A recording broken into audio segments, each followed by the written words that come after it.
Ustadz, nah hari ini saya kepikiran sebuah kisah sahabat juga nih, Ustadz, Iya. yang konon disebut sebagai seorang yang sangat pemberani, Ha-ha. bahkan saat bayinya pun sudah katanya menjadi seorang penolak sihirnya kaum Yahudi nih, Ustadz. Iya, pembatal Nah, sihirnya nah orang-orang itu Yahudi. siapakah beliau nih, Ustadz? Nah, nama beliau Abdullah bin Zubair.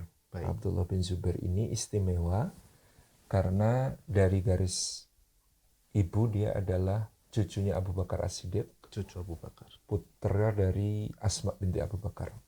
Suaminya, Ustadz? Kemudian dari garis ayah dia adalah putra Zubair bin Al-Awwam. Zubair bin Awwam. Zubair ini putra dari bibi Nabi SAW, Sofiyah binti Abdul Muthalib. Oh, Jadi Zubair itu dengan Nabi sepupuan tapi perempuan. Jadi bibi Nabi SAW yang namanya Sofiyah. Sofiyah itu satu ibu dengan Hamzah. Putra Abdul Muthalib yang satu ibu dengan Hamzah. Makanya pada saat perang Uhud ketika Hamzah gugur itu Nabi SAW paling khawatir Sofiyah. Karena keadaan Hamzah yang diperlakukan begitu rupa oleh sadis orang itu. Quraisy dengan dibedah dadanya, dikunyah jantungnya dan lain sebagainya. Itu Nabi paling khawatir kalau Sofiyah mengetahui keadaan Hamzah, sehingga Nabi mendampingi Sofiyah ketika melihat keadaan Hamzah. Tapi Sofiyah luar biasa tegar mengatakan, segala puji bagi Allah yang mengaruniakan kesyahidan kepada saudaraku. Masya Allah. Jadi kita lihat dari kedua garis ini, Abdullah bin Zubair ini keturunan orang istimewa, gitu ya. Zubair bin Al-Awwam sendiri digelari Hawari Rasulullah, orang yang paling setia kepada Nabi Sallallahu Alaihi Wasallam. Sementara Asma ibundanya kita kenal kepahlawannya ini bahkan pada saat mengandung Abdullah bin Zubair, dia adalah Dzatun Nitaqain, adalah seorang yang membelah dua sabuk. Karena setiap pagi dan petang dia harus mengantar ransum makan untuk Rasulullah SAW dan Abu Bakar As-Siddiq yang sedang berada di Gua Thur pada saat mereka akan hijrah. Padahal medannya Sangat berat, ya, tanjakannya sangat terjal, batu-batu semua naik ke Gua Thur itu. Dan itu pagi petang selama 3 hari. Bolak-balik, kondisi yang hamil. namanya kondisi hamil besar ya waktu itu. Ini yang kita lihat tentang ibundanya, yaitu Asma binti Abi Bakar. Maka setelah Abu Bakar dan Nabi SAW tiba di Madinah, Asma segera menyusul bersama suaminya Zubair bin Awam ya untuk kemudian hijrah menuju ke Madinah. Nah, pada saat kaum muslimin hijrah ke Madinah, para muhajirin itu khawatir karena orang-orang Yahudi itu menyebarkan propaganda. Dukun-dukun terbaik kami, ya, para rabi-rabi kami telah berdoa dan melakukan ritual untuk menyihir semua orang yang hijrah. Kalau hamil pasti keguguran, kalau mau suami istri pasti nggak punya anak, semua akan mandul ketika tiba di Madinah. Itu pada saat hijrah sihirnya ya, orang-orang Yahudi katanya begitu. Maka ketika Asma datang, kemudian pada bulan Syawal, jadi kan datang itu sekitar bulan Rabiul Akhir, Rabiul Awal atau Rabiul Akhir, kemudian bulan Syawal. Bulan Syawal itu Asma melahirkan Abdullah bin Zubair. Ketika Abdullah bin Zubair lahir, maka batalah ya sihirnya orang-orang Yahudi itu, karena Abdullah bin Zubair itu lahir sehat selamat. Kalau anak bayi lain itu ketika lahir mengatakan oe nangis gitu ya. Dalam satu riwayat disebutkan Abdullah bin Zubair itu lahir langsung yang dia ucapkan saif. Artinya apa sih? Pedang. Memang bayi istimewa. Jadi nangisnya itu bukan oe tapi saif. Dia yang dia ucapkan pertama ketika lahir itu pedang. Serem juga.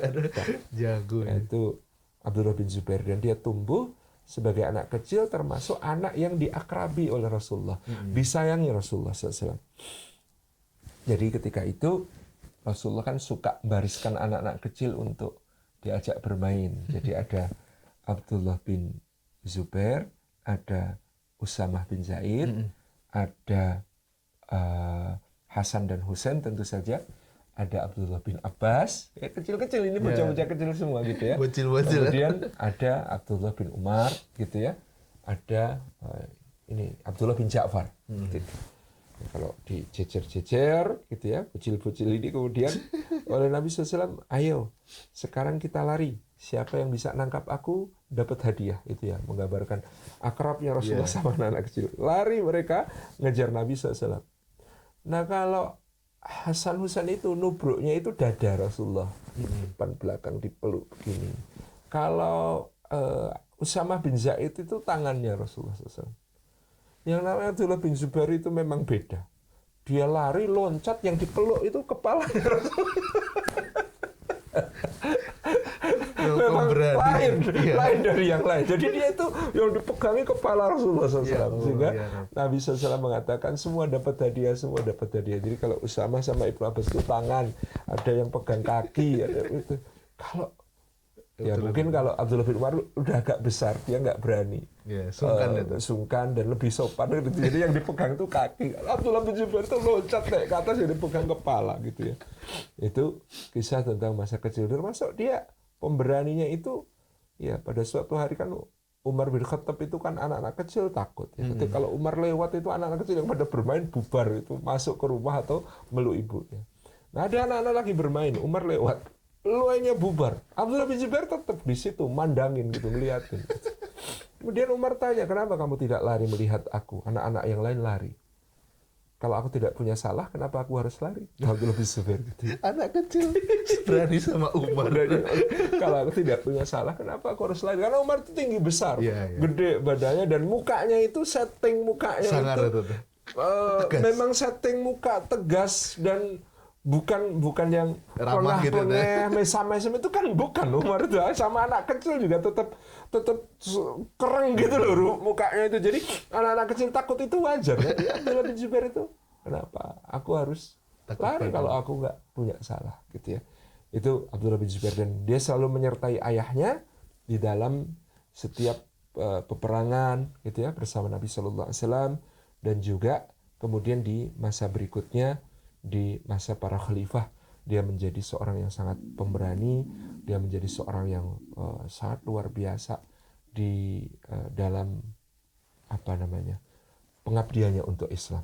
Nah, termasuk Abdullah bin Zubair ini memimpin para sahabat junior menjaga rumah Utsman bin Affan ketika terjadi fitnah di akhir masa pemerintahan Utsman.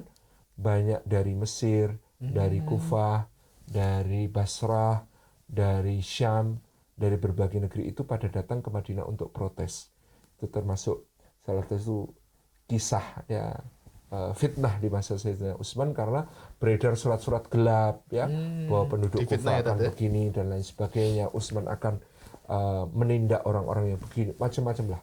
Desas-desusnya luar biasa, sehingga sampai rumah Sayyidina Utsman itu diancam mau dikepung.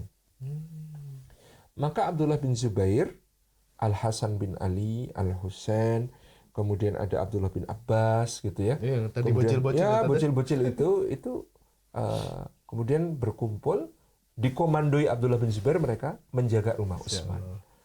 Nah, qadarullah ya, kalau Allah sudah menetapkan di hari menjelang wafatnya Sayyidina Utsman itu, yang demo, yang ngepung rumah Sayyidina Utsman itu agak longgar, kendor. Kemudian Sayyidina Utsman itu ngomong sama Abdullah bin Zubair dan teman-temannya, kalian pulanglah, temui ayah-ayah kalian, jaga ibu-ibu kalian. Aku khawatir kota Madinah ini, meskipun insya Allah mudah-mudahan aman, tetapi yang lebih perlu kalian jaga itu orang tua kalian. Aku enggak apa-apa, aku enggak ada masalah. Aku di rumahku sendiri, aman, banyak keluarga dan juga pengikut-pengikut di sini. Kalian pulanglah. Padahal itu yang nyuruh Sayyidina Ali waktu itu. Jangan biarkan ya rumah Utsman tidak ada yang jaga. Nah, karena dibujuk Sayyidina Utsman, mereka pulang. Sampai rumah Al-Hasan dan Al-Husain itu ditampar sama Sayyidina Ali. Kenapa pulang? Kamu harusnya jagain rumah Utsman. Sayyidina Utsman bilang kami suruh pulang, jagain orang tua kami masing-masing. Celaka kalian. Apa yang terjadi? Ternyata Utsman hari itu malamnya mimpi. Aku mimpi ketemu Rasulullah, Abu Bakar dan Umar. Aduh. Dan Rasulullah mengatakan, hai Utsman, waktu itu Utsman sedang puasa, nanti sore buka di sini ya sama kami. Masya Allah. Maka Utsman sudah merasa ini hari kematian. Maka itu disuruh pulang, tapi beliau nggak ngomong kalau tadi itu mimpi. Ngomong mungkin mereka akan tetap bertahan. Ini kalian pulang, aku nggak perlu dikhawatirkan. Ternyata beliau sudah mimpi Rasulullah, Abu Bakar dan Umar ngajak buka puasa di surga. Maka hari itu Sayyidina Utsman bin Affan itu yang meninggal dunia karena pasukan orang-orang yang mengepung rumah beliau itu akhirnya merangsek masuk ke rumah. Dan Sayyidina Utsman sedang membaca Al-Quran, beliau dibunuh dalam keadaan membaca Quran dan dalam keadaan berpuasa.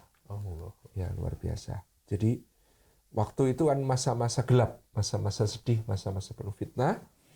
Abdullah bin Zubair kemudian karena bersama ayahnya dengan wafatnya Sayyidina Utsman, ya, Abdullah bin Zubair melihat kota Madinah menjadi tidak kondusif.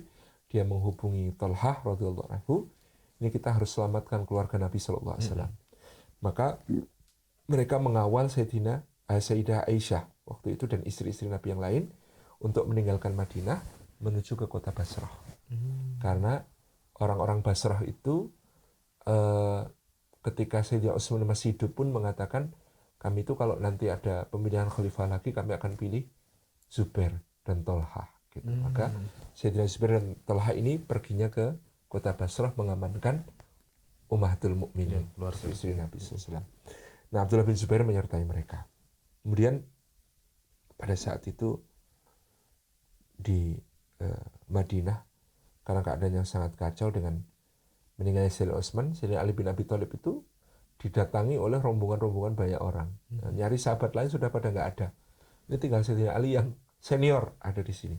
Akhirnya mereka maksa Sayyidina Ali supaya jadi khalifah. Jadi Sayyidina Ali itu dipaksa supaya jadi khalifah oleh mayoritas orang yang ada di Madinah pada saat itu. Maka beliau dengan terpaksa mengemban jabatan sebagai khalifah. Qadarullah, ya, Aisyah, Thalhah, Zubair sudah di Basrah. Kemudian pada waktu itu Thalhah dan Zubair ya, mengatakan, kenapa orang tergesa-gesa memilih Ali menjadi khalifah? Tidak mengajak kami bermusyawarah, tidak meminta pertimbangan para sahabat senior dan ummahatul mukminin yang ada di sini. Ini pemilihannya Ali ini bagaimana, gitu kan? Sah atau tidak? Dan sehingga akhirnya kemudian Sayyidina Ali ketika itu bergerak dari Madinah menuju ke tempat base pengikut utamanya Sayyidina Ali sekarang itu orang-orang Kufah. Kota Kufah dan Basrah itu kota bersebelahan di Irak. Ya, maka Sayyidina Ali kemudian menuju ke kota Kufah. Qadarullah, antara penduduk Kufah dengan penduduk Basrah itu sejak dulu tidak pernah akur, tidak pernah rukun. Adanya para sahabat senior di kota mereka itu menjadi legitimasi mereka untuk saling klaim. Kata orang-orang Basrah, kami ada Thalhah dan Zubair, berarti kami lebih sah. Ibu kota Islam itu sekarang Basrah. Jadi khalifahnya kalau nggak Thalhah, Zubair, kami di sini. Tinggal kami pilih antara Thalhah atau Zubair untuk menggantikan Utsman. Orang-orang Kufah mengatakan Ali bin Abi Thalib sudah diangkat di Madinah menjadi khalifah dan dia sekarang memilih Kufah sebagai ibu kota Islam. Akhirnya provokasi antara Kufah dan Basrah ini menjadi sangat panas dan akhirnya ketika itu Sayyidina Ali berkirim surat kepada ibunda kita Aisyah, Thalhah dan Zubair. Aku sudah diangkat untuk kepemimpinan ini, maka hendaklah kalian taat kepadaku. Mereka membalas surat, kami tidak akan mentaati siapapun sebelum pembunuh Utsman dikisos. Nah, masalahnya adalah orang yang terlibat dalam pembunuhan Utsman itu juga bergabung dengan barisannya Ali bin Abi Thalib untuk mencari selamat. Orang-orang yang terlibat dalam pembunuhan Sayyidina Utsman bergabung dengan barisan Sayyidina Ali. Sayyidina Ali merasa ini belum waktunya. Maka beliau balik tulis surat. Kalian taat dulu kepadaku, baru kita laksanakan kisos bareng-bareng. Karena tidak mungkin aku mengkisos kalau kalian tidak mengakui aku sebagai khalifah. Yang bisa melakukan hukum kisos itu khalifah. Nah, itu logikanya Sayyidina Ali. Karena Sayyidina Ali juga berpikir rasional. Ini kalau saya eksekusi sekarang, yang sana belum tentu mau taat, yang sini habis. Oh iya betul. Tambah runyam Tambah runyam urusan. muslimin akan makin terpecah belah pada saat itu. Nah, waktu itu Abdullah bin Zubair termasuk yang menasihati bapaknya. Ayah, Ali itu sepupumu, saudaramu. Janganlah keras kepadanya. Enggak, cuma aku belum terima kalau ada yang jadi khalifah kok Utsman belum dikisos. Ganjel ya Tete. Ganjel. Akhirnya kemudian konflik memanas karena provokasi orang Basrah dan Kufah juga. Akhirnya terjadi perang yang disebut sebagai Waqatul Jamal atau perang onta. Tolha, Zubair, Aisyah di satu pihak, Ali di pihak yang lain. Sudah berhadapan-hadapan. Ya Allah. Ketika itu Ali kirim surat kepada Tolha dan Zubair. Kepada Zubair suratnya berbunyi, pernahkah engkau ingat, wahai Kanda, satu saat ketika kita bersama Rasulullah SAW? Bukankah Rasulullah bertanya kepadamu, wahai Zubair, apakah engkau menyayangi Ali? Masya Allah. Dan ketika itu Zubair mengatakan, bagaimana saya tidak sayang kepada putra paman saya ya Rasulullah? Wahai Zubair, ketika itu Rasulullah memesankan, kalau kamu sayang Ali, jangan pernah memerangi Ali. Pada saat itu kita heran, kenapa Rasulullah berpesan begitu? Tapi hari ini terbukti itu telah terbukti. Masya Gitu. Allah. Jadi Zubair itu sebenarnya, saya luar biasa Mali. Pada waktu terjadi pemilihan khalifah, pasca Umar bin Khattab, Zubair itu mengatakan, saya pilih Ali. Talha mengatakan, saya pilih Utsman. Sa'ad bin Abi Waqqas mengatakan, saya pilih Abdurrahman bin Auf. Lalu Abdurrahman bin Auf kan mengatakan, saya menanggalkan hak untuk dipilih. Berarti tinggal Utsman yang dipilih Tolhah atau Ali yang dipilih Zubair. Saya bawa dua suara, suara saya dan suara Sa'ad. Maka nanti siapa yang saya pilih, suaranya menang 4-2. Nah, itu Abdurrahman bin Auf. Iya. Maka sebenarnya antara Zubair dengan Ali itu nggak pernah ada masalah. Karena Zubair itu pendukungnya Ali. Kok bisa sekarang berhadapan? Maka Zubair baca surat itu nangis. Iya ya. Kok saya bisa lupa sama nasihat Rasulullah ini gitu. Nah kemudian pada waktu itu di sisi yang lain Talha juga dikirimi surat, diingatkan tentang satu hal sama. Mereka akhirnya ingin ketemu. Qadarullah pada saat itu disebutkan bahwa ada orang-orang yang tidak ingin terjadi perdamaian. Tetap ada Kalau sampai Talha dan Zubair berdamai dengan Ali, maka pembunuh Utsman pasti Kisos. kena Iya. kisos. Tentu berarti ada kepentingan pembunuh Utsman yang Betul juga. menggagalkan perdamaian itu. Di sisi lain, pada waktu itu salah satu yang tertuduh membunuh Sayyidina Talha itu adalah Marwan bin Hakam yang tadi kita sebut, kakeknya Umar bin Abdul Aziz. Meskipun cerita itu sebagian dibantah oleh para sejarawan. Yang jelas mereka berdua dibunuh dengan dipanah dari belakang. Nah, sebelum sempat berdamai. Padahal sudah ketemu Ali, ngobrol, sudah tangis-tangisan, sudah sepakat damai. Pulang balik ke pasukannya mereka dibunuh. Qadarullah. Maka Ali bin Abi Thalib itu menguburkan Talha dan Zubair itu satu liang. Karena kata beliau, dua orang ini saling mencintai karena Allah. Mereka adalah sahabat-sahabat Rasulullah. Lalu Ali, anak-anak Talha dan Zubair yang masih kecil itu sama Ali dipangku, dipeluk gitu. Aku nak berharap aku dan bapak kalian itu termasuk yang dikatakan Allah wa naza'na min sudurihim min ghillin ikhwanan ala sururin mutaqabilin. Aku dan mereka termasuk yang nanti di surga sama Allah dicabut rasa dendam, rasa ganjel, rasa nggak enak semuanya, dijadikan bersaudara lagi di sisi Allah. Berarti memang ini ya tadi kepentingan orang pembunuh Utsman tadi Iya. ngeri ya tadi. Iya, karena kalau mereka berdamai, Ali Talha Zubair damai, mereka kan dieksekusi sama Ali gitu. Itu dan bahkan sampai menyerang dari belakang itu kan pengecut sekali. Iya, luar biasa.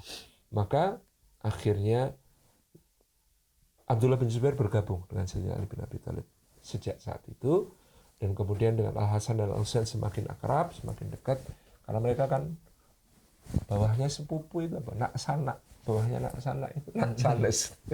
Apa ya hubungannya itu misan gitu ya, misan. Karena bapak mereka sepupu berarti anaknya itu misan, dekat dan akrab. Nah, pada saat Muawiyah bin Abi Sufyan itu berkuasa, maka kalau Hasan bin Ali menerima dan kemudian menyerahkan kekuasaan pada Muawiyah, Abdullah bin Zubair termasuk ya, mosok Muawiyah jadi penguasa, kayak nggak ada yang lain.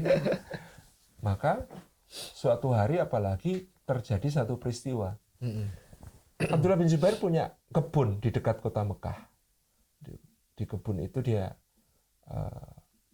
ada ladang untuk gembala dan juga tanaman-tanaman yang ditanam di situ.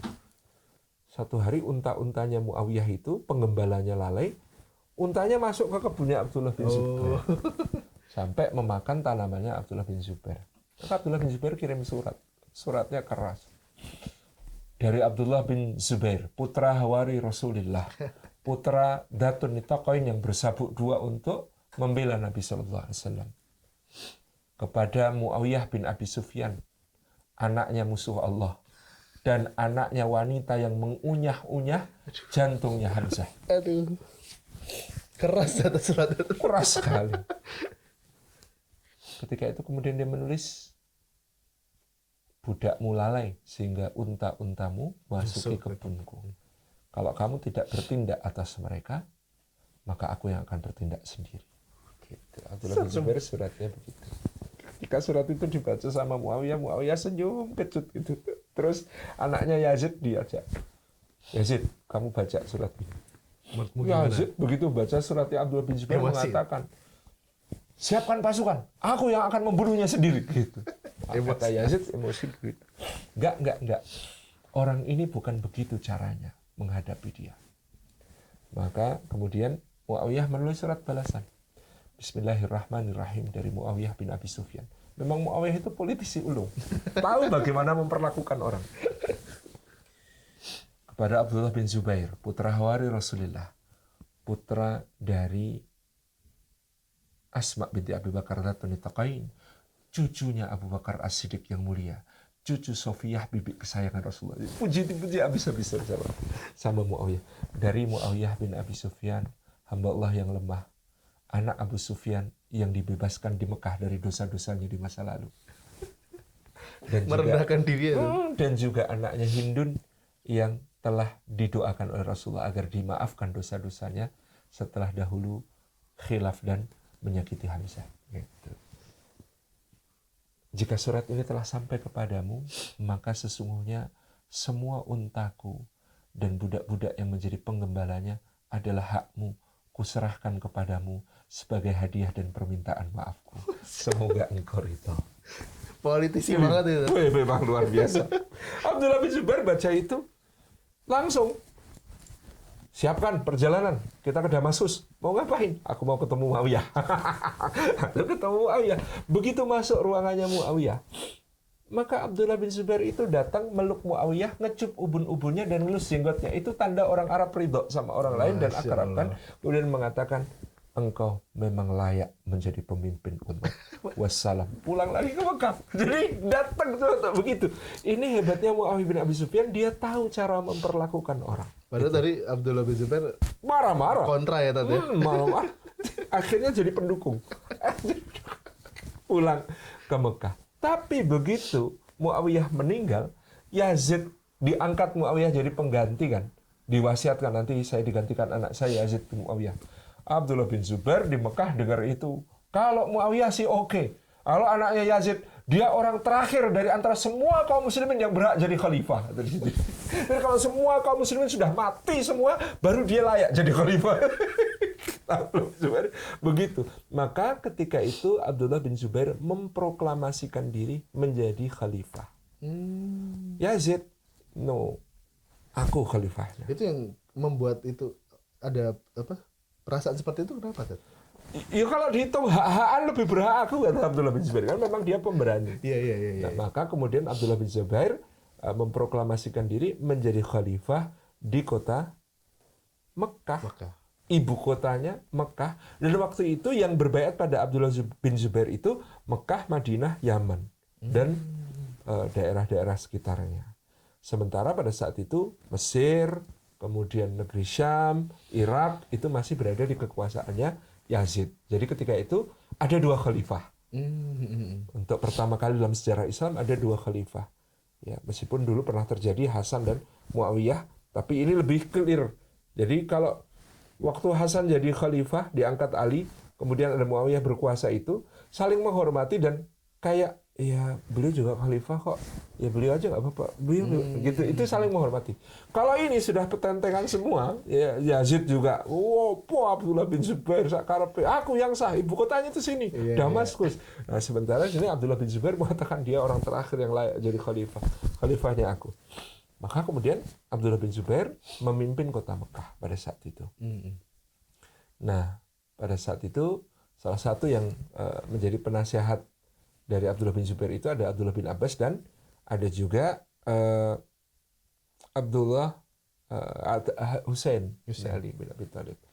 Nah, ketika Husain bin Ali bin Abi Thalib itu dapat undangan dari penduduk Kufah supaya datang ke Irak untuk mereka baiat, itu Abdullah bin Zubair dorong, iya berangkat aja Sen, berangkat. Gitu.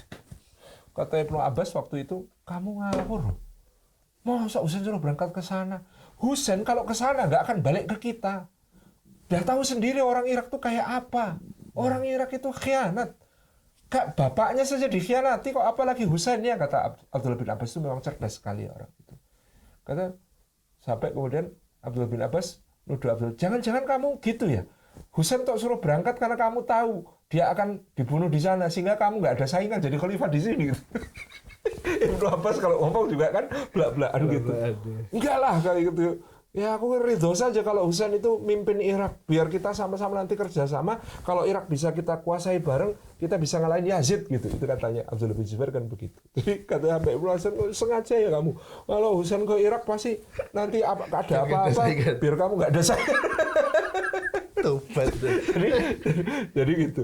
Nah, Abdullah bin Zubair tapi konsisten. Dia tetap di Mekah, dan yang kalau di Mekah kan yang berhak menyelenggarakan haji, yang menerima umroh dari semua utusan dari berbagai daerah itu dia. Maka yang ketika para haji datang ke Mekah ya, mereka menganggap khalifahnya Abdullah bin Zubair. Gitu. Betul. Yazid tidak berani bertindak terhadap Abdullah bin Zubair di satu sisi. Di masa berikutnya Marwan bin Hakam, ya, ketika Muawiyah bin Yazid turun dari kekuasaan kemudian digantikan Marwan bin Hakam, Marwan juga nggak berani bertindak. Nah, ketika putranya Marwan, namanya Abdul Malik bin Marwan, paman sekaligus mertuanya Umar bin Abdul Aziz berkuasa, qadarullah ada seorang alim orangnya, dan sekaligus kejam.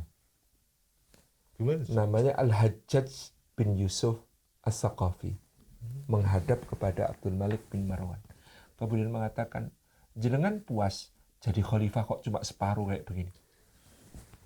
Loh, memangnya gimana? Kalau jenengan mau, yang buhot itu. Dulu Yazid diangkat duluan kok. Dia yang muncul berikutnya. Hadisnya mengatakan kalau ada dua khalifah, bunuh yang kedua.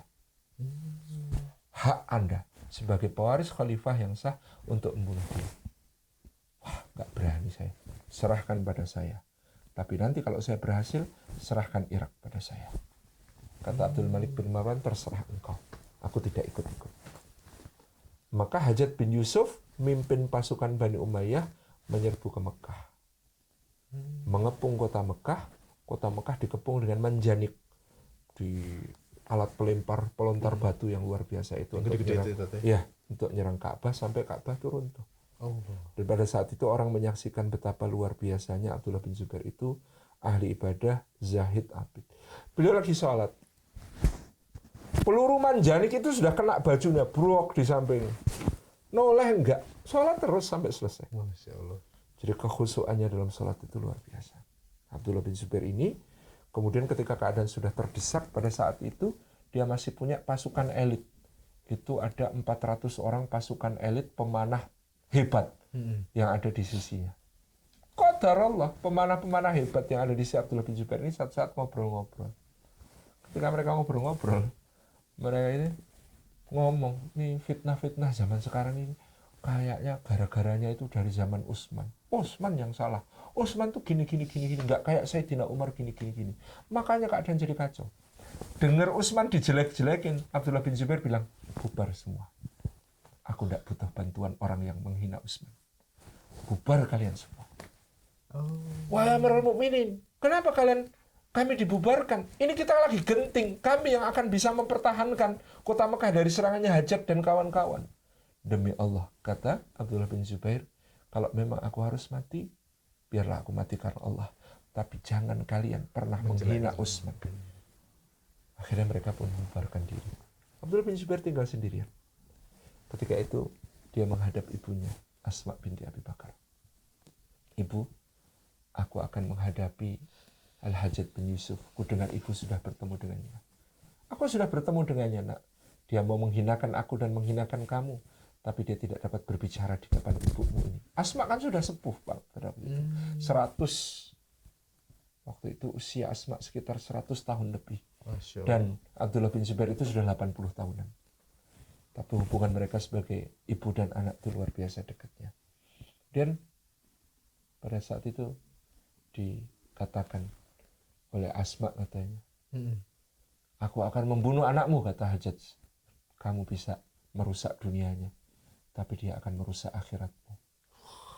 Kalimatnya luar biasa. Ya. Kalau begitu, gitu ya. Wahai ibu, apa pandanganmu tentang aku, kata Hajjaj bin Yusuf. Rasulullah mengatakan, akan keluar dari Yamamah seorang pendusta dan seorang durjana. Pendustanya aku sudah tahu, namanya Musailimah Al-Kadzab, nabi palsu. Durjananya itu, demi Allah, pasti kamu. serem. Dia dikatakan Asma. Jadi Hajjaj tidak bisa ngomong apa-apa. Maka Abdullah bin Zubair ketika menghadap ibunya, oh iya, selain itu, Abdullah bin Zubair itu harus diketahui, dia ini putra angkatnya Aisyah. Jadi ketika Rasulullah dan Aisyah masih hidup, Aisyah pernah tanya, ya Rasulullah, aku kan pengen punya kunyah. Kunyah itu ummu siapa gitu. Tapi aku nggak punya anak, aku dipanggil ummu siapa ya? Maka Nabi mengatakan, pakailah nama keponakanmu, Abdullah bin Zubair. Kamu dipanggil Ummu Abdullah. Maka Abdullah bin Zubair itu akrab sekali dengan Bunda Aisyah. Nah, satu saat Aisyah itu pernah marah sama Abdullah bin Zubair sampai bersumpah, aku nggak akan ngomong sama dia lagi.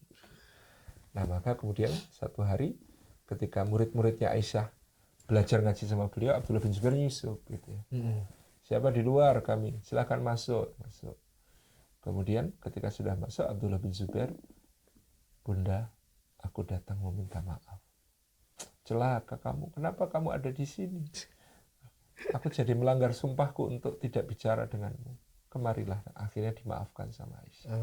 Jadi ketika itu, menjelang wafat itu, Abdullah bin Zubair menghadap ibunya. Kemudian mengatakan, nak, kalau kamu yakin kamu di jalan Allah, jangan pernah takut.